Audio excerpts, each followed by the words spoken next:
Je me trouve aujourd'hui au Musée international de la Réforme, un musée unique, enrichissant, un musée réputé qui est visité à l'année longue par des touristes des quatre coins du monde, ici dans la vieille ville de Genève. Ce musée-là est un musée qui a de l'histoire en fait parce qu'il est dans la maison Mallet, un site construit en 1724 par Gédéon Mallet, qui était un marchand, un banquier qui descendait d'une famille française qui s'était réfugiée à Genève au temps de Jean Calvin. C'est aussi un lieu assez symbolique parce que c'est ici, vraiment en 1536, le 21 mai pour être exact, que la réforme protestante va être votée par le conseil de ville de Genève et s'établir pour de bon. Et si vous avez suivi un petit peu mes dernières vidéos sur la réforme, l'histoire, le sens de ce renouveau-là spirituel, vous avez déjà vu un peu l'intérieur des pièces du musée, tous des trésors que ce musée contient. Mais il y a un corridor que je ne vous ai pas montré. J'ai gardé le meilleur pour la fin, celui des figures protestantes qui nous sont souvent familières et qui ont marqué l'histoire de notre monde.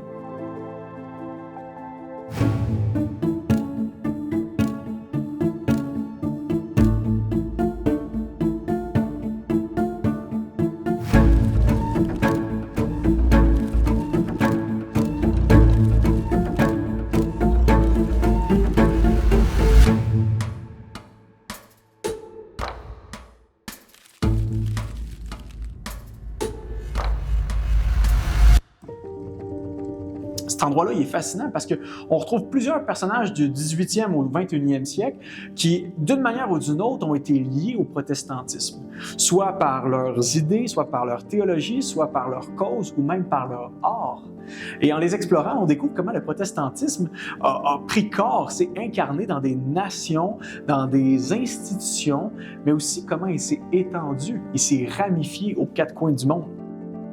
On commence avec le protestant William Booth, qui s'est donné être le fondateur de l'Armée du Salut à Londres, une organisation qu'on connaît quand même au Québec, qui est présente. Et la mission de ce pasteur-là méthodiste qui est une branche du protestantisme, est de répandre la foi chrétienne et de lutter contre la pauvreté, deux choses qui vont de pair, main dans la main. Le slogan de la mission est simple: soupe, savon, salut. On donne à manger, on lave, on prend soin du corps, mais on prend soin de l'âme également en annonçant le salut en Jésus. Deuxième institution, la Croix-Rouge, que vous connaissez certainement. Tout le monde connaît le logo, son impact dans les conflits mondiaux, dans les urgences de toutes sortes, les guerres, les urgences climatiques. Mais très peu savent que cette Croix-Rouge-là a été fondée en 1863 par le protestant Henri Dunant, qui venait à la chapelle de l'Oratoire, ici dans la vieille ville de Genève. C'était son église et son but en tant que protestant était très simple: s'occuper des blessés sur le champ de guerre, peu importe leur camp. Et c'est ça qui était différent.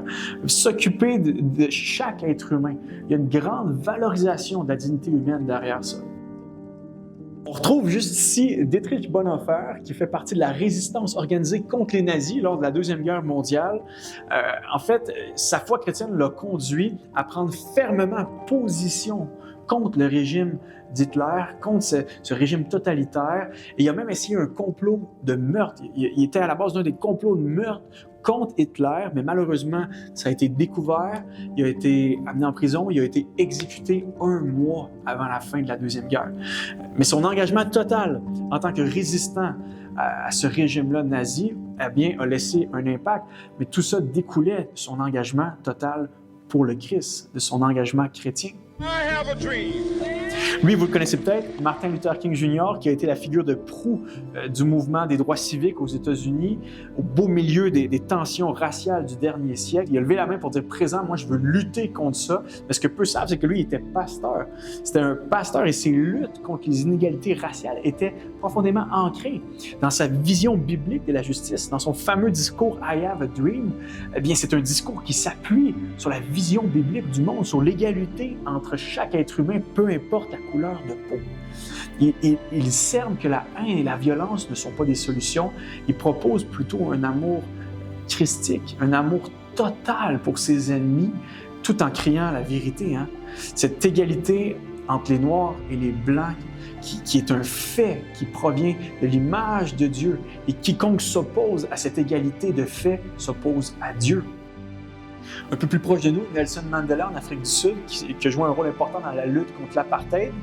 Il a cherché d'une part à éviter l'instrumentalisation du religieux au service du pouvoir politique, mais il a aussi cherché à promouvoir l'application de principes chrétiens comme le pardon, la réconciliation, la non-violence parmi son peuple.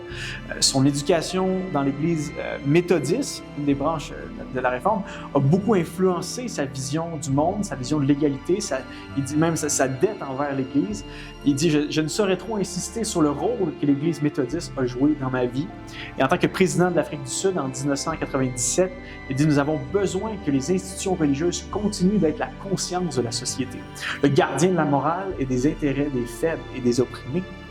Nous avons besoin que les organisations religieuses participent à la société civile, mobilisées pour la justice et pour la protection des droits de l'homme. » Et maintenant, je vous amène avec moi dans les marches de ce corridor des proximités protestantes. On voit certaines figures qui témoignent d'un lien quelconque avec le protestantisme, d'une certaine proximité. Saviez-vous, par exemple, que Jean-Sébastien Bach a été profondément imprégné des idées du réformateur Martin Luther et qui a même été un modèle. Martin Luther était un modèle pour Bach. Il a cherché à composer de la musique pour mettre en valeur le côté exaltant, profond de la foi chrétienne, pour amener les paroissiens avec lui dans un plus grand amour, un plus grand émerveillement, une plus grande adoration de Dieu. D'ailleurs, à chaque tête de partition, il grave 3 lettres.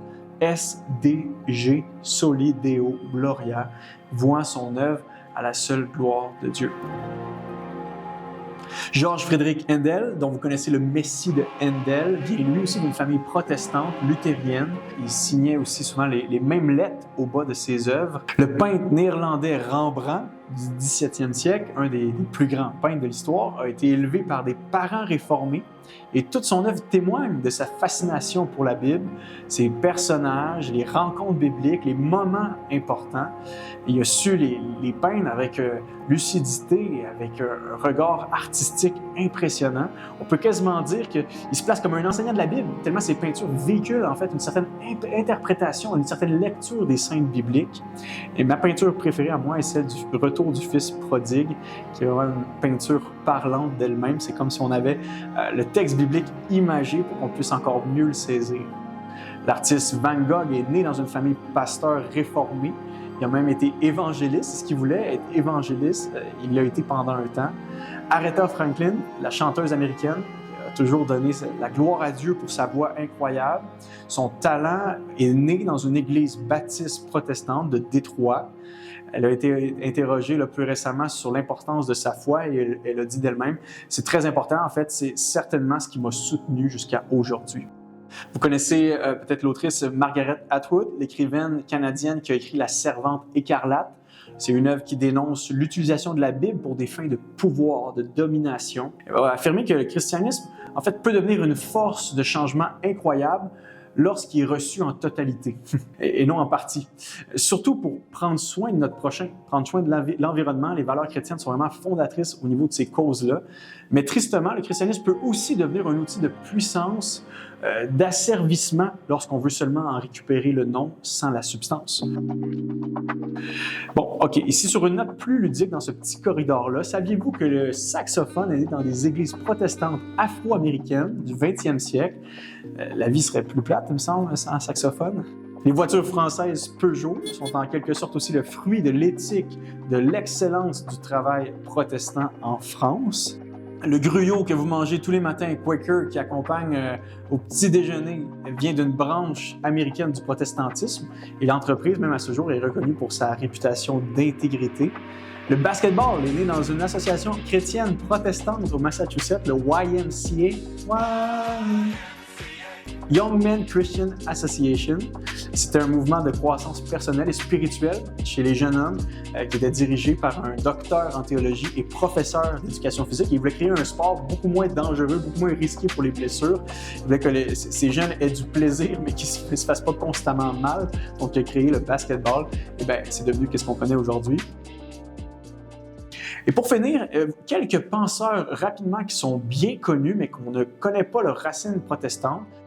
Le théologien protestant allemand Friedrich Schleiermacher, du 19e siècle, qui est le père du protestantisme moderne, on peut dire. Il a cherché à relier étroitement la religion et la culture, et il est resté toujours très pratique dans son interprétation de la Bible. Max Weber, qui a développé le lien entre la vision du monde protestant et la valeur du travail quotidien. Il va dire ici une citation intéressante: « L'amour du prochain s'exprime en premier lieu dans l'accomplissement des tâches professionnelles. » Karl Barth, professeur de théologie, ici même en Suisse, il est connu pour sa théologie dialectique. Il a écrit une théologie dogmatique en 6 volumes, quelque chose d'assez épais. Ça va influencer plusieurs penseurs, dont un certain Paul Tillich, qui est un théologien et philosophe aussi bien connu, qui a enseigné au dernier siècle dans sa carrière à Chicago. Et celui qui va lui succéder dans son poste à la Divinity School à Chicago a été un philosophe très connu, peut-être même le plus influençant du dernier siècle, le philosophe Paul Ricoeur, qui est connu pour son ouvrage Temps et récit, mais aussi pour son engagement chrétien décomplexé. Søren Kierkegaard, philosophe et théologien luthérien, va proposer une approche existentialiste du christianisme. Le christianisme se vit dans l'âme et l'existence humaine. C'est une réalité qui est incarnée dans le temps, une vérité qui est vécue d'abord et avant tout en soi-même, pas juste un objet de savoir, un ensemble de dogmes, une institution. Non, la foi en Jésus, pour lui, c'est quelque chose qui prend place ici, là et maintenant, une existence entière à la suite de Dieu, une vie devant Dieu. L'abolitionniste Harriet Beecher Stowe, qui a écrit La case de l'oncle Tom pour dénoncer le péché du racisme aux États-Unis, c'était en fait une chrétienne fervente. Elle est née dans une famille réformée. Elle affirme elle-même que tout son combat contre l'esclavage vient de ses convictions chrétiennes. Jacques Ellul, penseur du dernier siècle, a été un des forts dans sa réflexion éthique sur les technologies. Il remet la technique à sa place. Il a fait une lecture intéressante du sacré que l'être humain est toujours en train de conférer à la technologie moderne avec cette idole du progrès. Bon, comme vous pouvez voir, je pourrais même continuer encore un peu, mais je m'arrête ici parce qu'il y en aurait pour quelques minutes encore. Mais il existe beaucoup d'autres figures protestantes de notre histoire qui ont été influencées et même portées par les valeurs, convictions et principes protestants. Mais ces exemples-là suffisent pour démontrer que la foi chrétienne, sous le regard protestant, ne se limite pas à juste quelques principes théoriques, à une belle petite théologie. Non, c'est une revitalisation, une réformation aussi de notre manière de vivre pour Dieu dans ce monde, de résister au mal, à l'injustice, d'œuvrer pour le bien commun, de s'engager pour une cause qui nous dépasse et poursuivre la vérité, la beauté, la bonté, la paix. Peu importe le prix, suivre Jésus jusque dans l'abnégation de soi. Réfléchir toute sa vie à travers le prisme de Christ. C'est ça aussi être protestant.